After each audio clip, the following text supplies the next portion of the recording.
Well, hi guys. Welcome to another episode of Rose Colored Lenses. We're in a different scenario. This won't happen much more often, to be honest. This is my living room, and I usually record in my closet because my actual room is still being done. It's close to done, so I think we're gonna upgrade soon. But I just decided to record it here because I was already in a more cozy mood, and if you guys don't know, before I record an episode, I have a little script with me just because my mind just goes to so many different places very quickly. And for me to find myself and to also have a little structure and for you guys to understand what I'm talking about, I always write a little script so that I know when can I talk about what, and so that I can also not forget what I would want to say eventually. But I wanted to really try that form of podcast where you really don't have a script at all. I don't know if people actually do that or not, but I just decided that I really wanted to try to speak out without any type of script at all and see how long it goes, first of all. Like, how long can I do it out of my head? And how well will it go? I also wanted to try to do as little cuts here as possible, but FYI, I mostly do cuts because I can't talk, or I say the wrong thing, or I repeat myself a lot, so I have to cut the videos a lot so that you understand me better. But here I really wanted to try a different type of format just so we can see how well it goes, I guess. And I also wanted to do a little opinion based podcast, which means that everyone will have theirs. Um, I'm not going to speak facts, I'm going to speak my truth, my perspective. And I went to look for a few subjects that I could talk about without me needing to do research so that I could give you a correct idea or correct facts. And one of them stuck out to me because I thought it was actually something clear, but apparently it isn't. And it's the fact that your partner should be your best friend.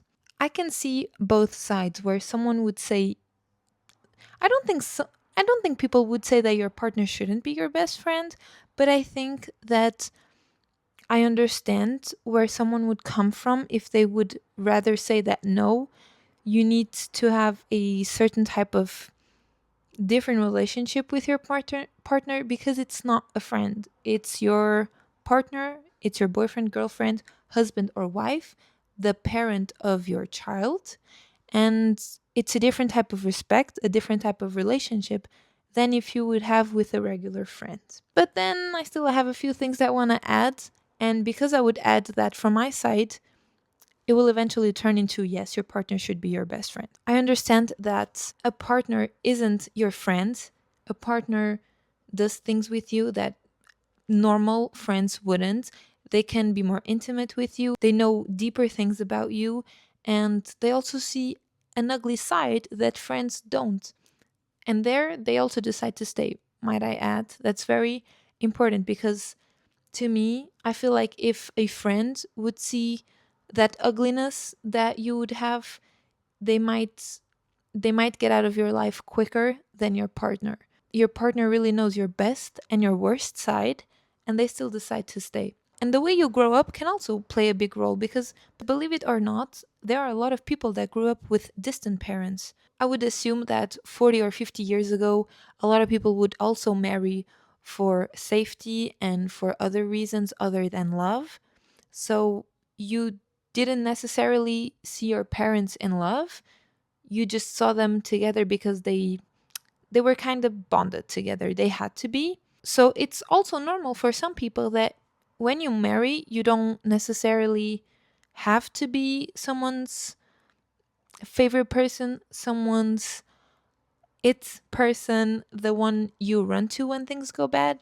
It's just the person that is your safety, the person that can provide something for you, and the person you chose to attach yourself to them and grow a family eventually. And in those eras, of course, there were a lot of marriages for love, but you still had a lot of arrangements that were happening.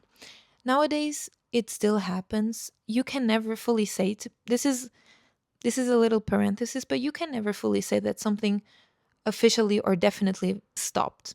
You will always have at least a little percentage of something that still continues or that's already used to happen before. So nowadays, of course, you still have marriages that happen for arrangements or because it's easier, but talking in general, you will marry way more nowadays for love and you will take your time with it. I have friends that are in a relationship, but I also have friends that are single, and some of them actually want to take their time to know the person and they want to take their time to be sure that it's the right one. Nowadays, you actually marry way more, or you don't even need to marry. You get with someone for love. And from what I hear and from what I see, I talk with a lot of people that actually want to be in a relationship with someone that is the love of their lives, which is normal. I've seen a few breakups of people that I know, and they've told me that they thought it was the person they would marry and that they would have kids with. So most of the people that I know emphasize the fact that the person they want to marry is the love of their life. They emphasize a lot the feeling of love because nowadays we also, as humans, we just want to do the things that we actually enjoy and love. We don't really do things just because we have to, like working, like being a mom or being in a relationship. We want to work in a place that we like. We want to marry the person we love. We want to do things we actually like. We don't really want to be forced to do something or to be with someone that doesn't spark any good feelings in us. It's a whole movement of living with passion nowadays. Nowadays, you really want to do things you like and you want to enjoy your life as much as possible while sparking good feelings in you. Now, if we narrow it down to the should your partner be your best friend? In my opinion, they should be your best friend. First, you're going to live with them. Second, you marry. If you marry and it doesn't work out, it's going to be a pain in the ass to get divorced. So you have to choose the right person to marry. And the right person is the one you get the most or the best along with.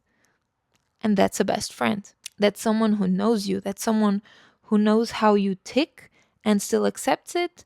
And someone who knows how to handle your mood swings, your frustrations, your reactions, and you know how to handle theirs.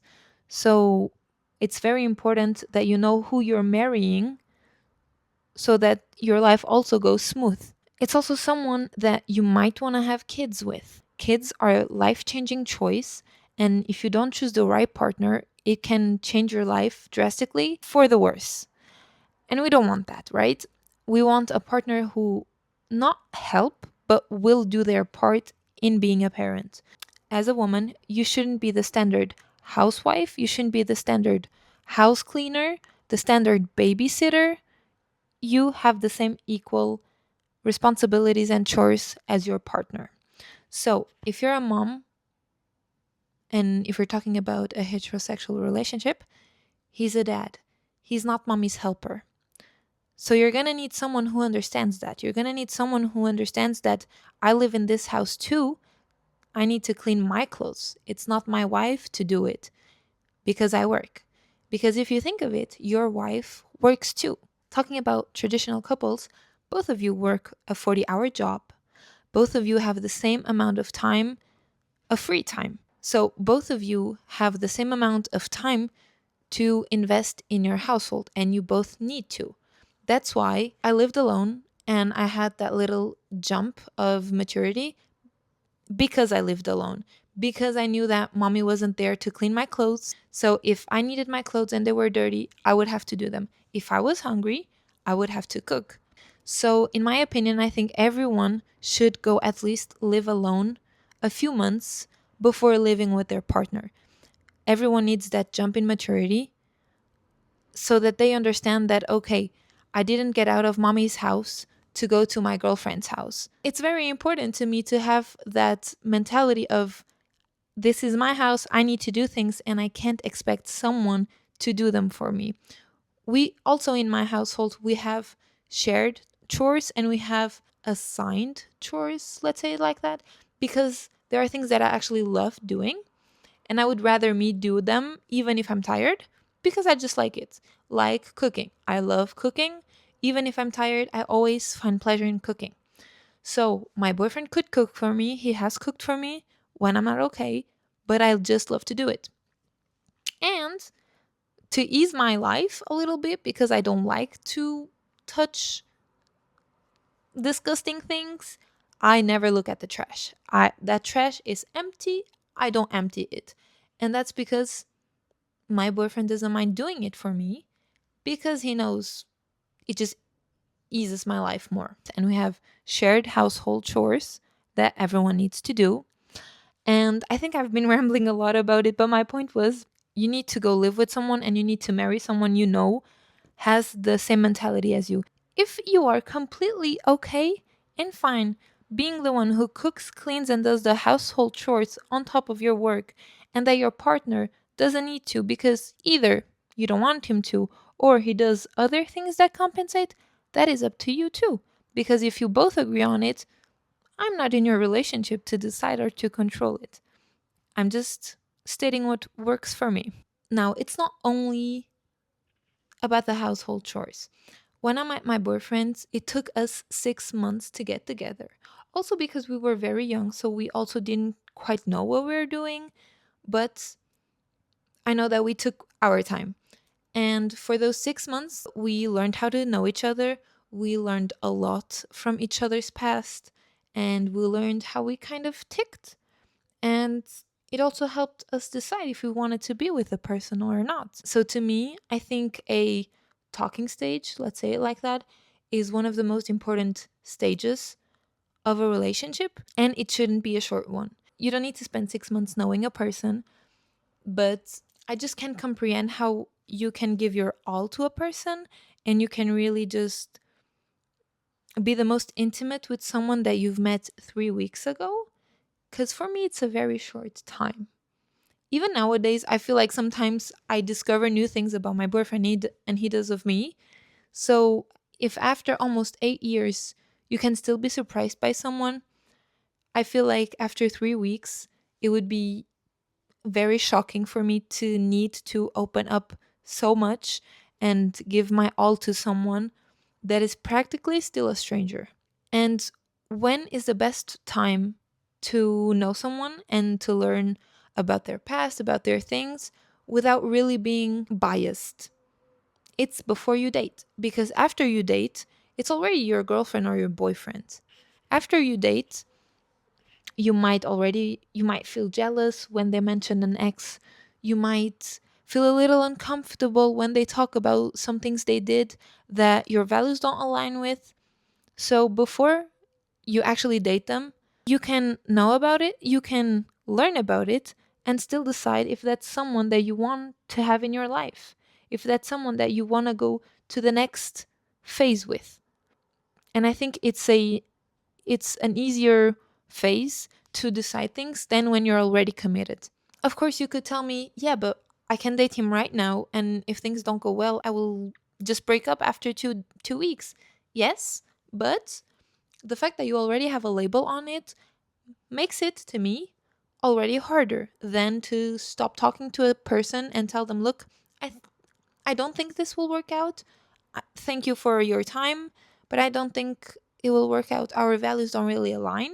Then, hey, look, I know we are already boyfriend and girlfriend, but I don't think it will work out. I'm sorry. I'm breaking up with you. It feels heavier. It just feels heavier to me. So, the point of all of this being that to me, your partner should be your best friend. And it should start even before the relationship. You should know with who you're working with, who you're talking to, who that person is, literally, because they will know the best of you, the worst of you. They will be there for the birth of your children if you decide to have one. And they will be there for the death of your parents if they're still alive now. So they will be with you through the best and your worst days. That cannot be just a random person. You have to have difficult conversations with them. You have to have difficult dilemmas, to see what they would do, to see what you would do, so that you are both prepared for things that might happen and are out of your control. Let's say you can prepare for everything before you date, but to me, you really should know the person you are getting involved with before. You need to have that feeling of, okay, we are very close together, we are good friends. I think this could go further. And then while you date, you have to have those difficult conversations. It's not before you date that you ask what they would do if you would fall into a coma and be stuck to a bed. I think that would happen after. But before you date, you could know whether or not they want children, so that you also don't date for 2, 3, 4 years. The children conversation comes and you notice that one wants kids and the other one doesn't. And you decide to break up. And it's not that it was a waste of time, but maybe you wouldn't have been in a relationship with them if you would have known they had a different idea about kids. First, it would spare you from a heartbreak and from all those. Of course you had good memories with them, but how heartbreaking is it to break up with someone because your values don't align over a subject that you could have had way before? And yeah, like I already mentioned, a conversation that I think would be very important, but that happens after you guys date, are about health complications, health issues, dilemmas that would literally just change your life drastically. What would you do if your partner now would become transgender? What would you do if they decided to go study abroad now for 5 years, but you guys already have a house? I think those are conversations that you should have. And those conversations make you have a stronger connection, which automatically make you be closer friends. Before you're a boyfriend or a girlfriend, you need to be a friend to them. You need to know who they are, besides that romantic part. So, I don't know if this was a shorter episode or not, because I'm gonna have to cut some things anyways, because I just rambled too much or I didn't go straight to my point because I don't have my script. So I've just proven the point that I actually need a script, because I've got lost very often. But I hope you guys can give me feedback. I think it wasn't too bad for someone who did not prepare anything, but I will make note that I will prepare further episodes, at least a little bit more, when I want to do something like this that is more of a freestyle. I hope you guys enjoyed it. I hope you guys enjoyed my opinion. You can, of course, give me yours if you want to. And I will see you guys next Wednesday.